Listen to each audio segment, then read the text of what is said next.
So, Aaron, welcome. Tell me about what you've been doing. It sounds like you have a ton of exciting things going on.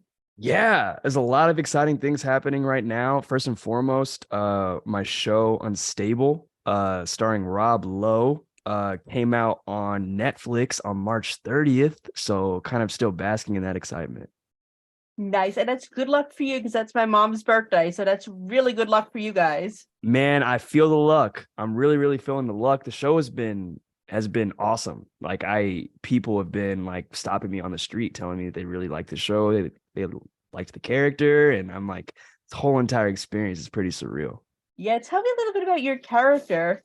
Yeah, so I play the role of Malcolm Drummond, and he is the project manager of the Red Lab. He was Ellis Dragon, played by Rob Lowe. He was his assistant, but and then was promoted to project manager, and he manages over the scientists Ruby and Luna, who are played by Emma Ferreira and Rachel Marsh. And he's just really trying to find his confidence, but also just trying to do his job well. Nice. And how do you relate to your character? Or if you don't, which ways do you want to relate to him? I think that I relate to Malcolm in a sleuth of ways, but I think probably one of the biggest ways is like I've been like a project manager before, and I've like been an assistant before. So I was able to take a lot of those experiences and kind of throw them into this character. And I feel like I was able to create a really special and unique character, something that you maybe don't see on television that often. Nice. And tell Yeah. me about working with Rob Lowe. I mean, dream for every actor ever. I mean, what was that experience like? Man, it was a dream come true. I mean, I grew up watching Rob Lowe on my television. Um, and he's been a part of so many huge comedic productions. I mean, like freaking Austin Powers, freaking Parks and Rec. And so when I first found out that I got the role, I just felt like incredibly lucky. And then I felt even luckier when I actually got to work with the man. I mean, he's so kind. He's really thoughtful, and really set an example on set for all of us young actors trying to get to his level. It was a dream come true. That's incredible, especially since he was around your age when it all Yeah. began for him. So he's Yeah. probably a good mentor for you too. Man, I mean, he's been in the game for over 40 years. I mean, what better person to literally observe and take notes? He's done every genre. I mean, the man is very, very incredible. I mean, he's just so talented. Yeah. What's the best piece of advice that you got from him? One of the first scenes, I mean, this sounds like pretty anticlimactic, but it actually like clicked a lot. But he gave me the advice of like really trusting yourself as an actor, like not really like being in your head Yeah. so much. And he gave me that advice in relation to eating food, which he was just saying is actually one of the trickiest things that an actor can do. And then I like ran like the tapes back in my head, and I'm like, I've never had to eat on camera before. And so when I was put into a situation where I had to eat it, it is incredibly hard to both continue your dialogue and then eat as normal. And so he kind of just gave me tips and tricks on how to be able to both stay in the moment, but to also make the eating look natural. And then at the end, I decided just to not eat at all. But but just even that, like that small gym is an example of just how he was just there to kind of elevate our game. That's amazing. And as an aside, I Yeah. don't think I could eat on camera either because I always make a mess at first of all, and second of Yeah. all, I'd be like, I couldn't do it. It's really, really difficult. It's like I like made a mess. Yeah. Like trying to like say dialogue, and then all of a sudden I had like marinara splattered all over like the what do you call it? The tablecloth. Oh yeah. Uh yeah, just like splattered everywhere, and then like they had to like replace the tablecloth, and I was like, this is just not going well. Yeah, I make more of a mess than my 2-year-old niece. So yeah, like I'm the one I think that needs the bib. Most definitely. Bibs are actually way more essential than people give them credit for. I think we should bring him back in style. I think we need to. At least I need to. It might, So do I. especially when I'm acting. Especially when I'm acting. Okay, this is a project we're collaborating on. Bibs for adults. Bibs for adults, coming to a Target near you. Where it's gonna be Scrub Daddy for Bibs. I love that. I love that. So random. I know, right? So where do you see Malcolm going when the show gets picked up and as the future goes on for the show? Man, I mean, the character can go in so many different directions, but if you've watched the series, you know that Anna, who is played by the very talented Sean Clifford, really goes out of her way to really, really take Malcolm under her wing and to give him a lot of advice to like bring confidence into the workspace. So I really think it'd be interesting to see how Malcolm is maneuvering um, the workspace with this newfound confidence. I think that that makes for a lot of comedic situations, but also changes the dynamic at work up completely. So we'll see. But at the end of the day, we have a really, really talented writer's room.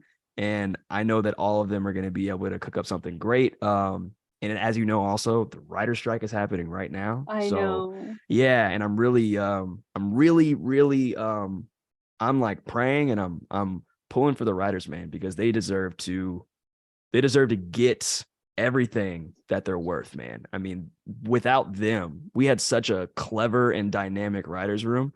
Without them, I mean, we wouldn't have Unstable, you know? And they really did a great job of fleshing out these characters and giving them really funny and unique storylines. So, you know, if there is a season 2, you know, we need that writers room and we need those writers back to make this thing work. Absolutely. And thank you for supporting the writers. They're absolutely amazing. And like you Absolutely. said, we wouldn't be anywhere without them. Absolutely, man. Nice. And speaking of season 2, when it happens, I'm putting it out in your universe. Who do you want to see guest star? Oh my gosh. So many people. Keegan Michael Key would be really cool. Ooh, yeah. Yeah. It'd be cool if Keegan Michael Key was my father. I was just gonna say, yes. Yeah, it'd be really, really fun.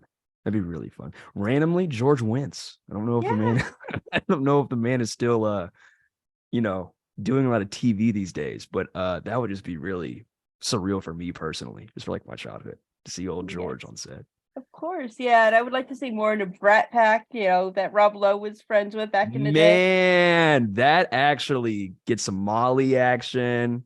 That would be really cool. Actually, that would be really awesome. That'd be really dope. Yeah, they actually did that on the show Psych. They had a whole bunch of the Brat Pack on there. Oh.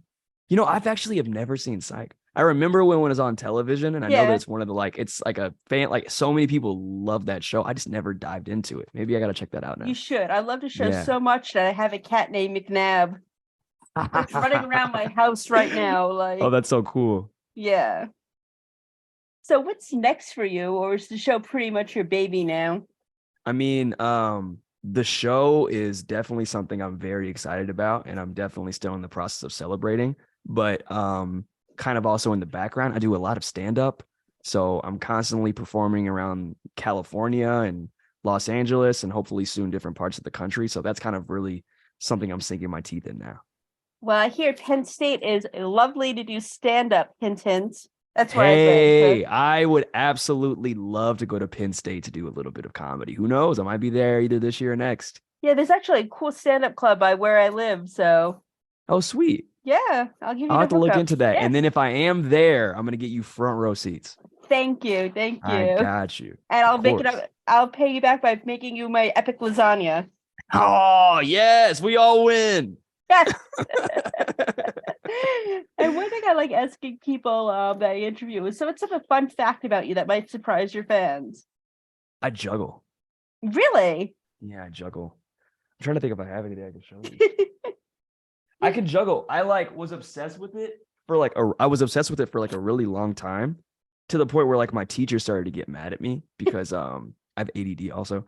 So Yeah. I would just like it actually helped me focus. So they actually didn't know. So they would like put me in the back of class and I would just be there. But I was listening, but I was just juggling. You know It's what? A one of lot my of people favorite have things to do. said stuff like that helps them focus. It So really does. Like whenever I'm like trying to process things, I'll just kind of just juggle. I'm trying to work yeah. on 4 balls. I'm really good at 3 balls right now. Oh wow, yeah. Next time you're on, we'll have to have you juggle for us. Juggle Yeah, while that'd be doing so your stand cool. up at the same Yeah, time. I wish I had something because now it makes me seem like I'm lying, but No, no, I believe you. I totally but believe yeah, you. no, yeah, I love I love juggling. Nice. And since you're a TV site too, what are you watching these days? These days, I just finished Shrinking, Okay. which I really, really enjoyed. Some Jason and Harrison action. It was really fun to see Harrison Ford in a television Yes. show. I was like, oh my gosh, this is like groundbreaking. Um, and then I am also watching. I'm sorry, my phone is like going like It's haywire. okay. It's okay. I'm also watching. I'm watching Ted Lasso, Yes. and I just finished the newest episode last night. And then I'm also watching Dave on FX. Okay. Yeah, Okay. I try to stay really current on like the new shows. There's just so much content these days, so it's really hard to like keep up with. But yeah, there's a lot of good TV coming out right now. There is. I know it's so hard to keep up with. Yeah. What are you watching right now?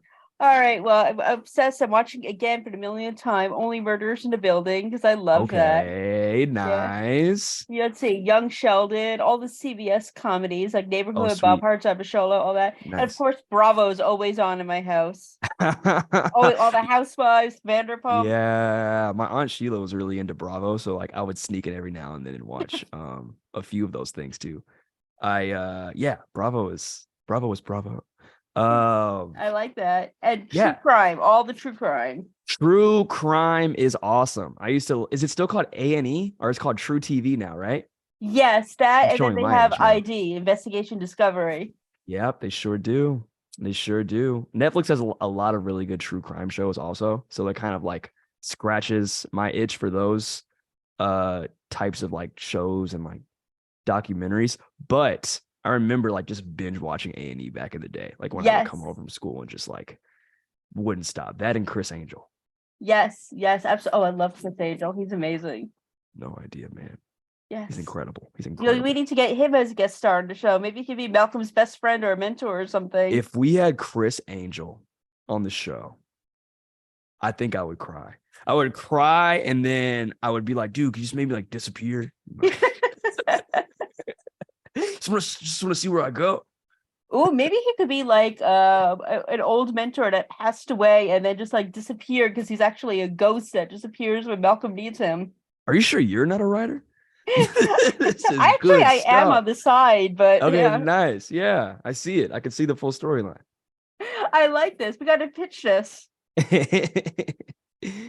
Nice. And where can we follow you on social media so we can continue to follow this incredible career of yours? Thank you so much. You can follow me. I'm on Instagram and Twitter at Aaron Branchworld. I believe it's also the same thing on Facebook. And then I'm at on TikTok, Branch Boy Comedy. Branch Boy Comedy. All right, I'm going to be adding you on all of that. Okay, please do. Thank I you. will. Yes, and thank you so much and good luck and I can't wait to talk to you again soon. Thank you so much. I would like that a lot. It was nice talking to you. Likewise. Talk to you soon. All right, talk to you soon. Take care. Bye. Bye.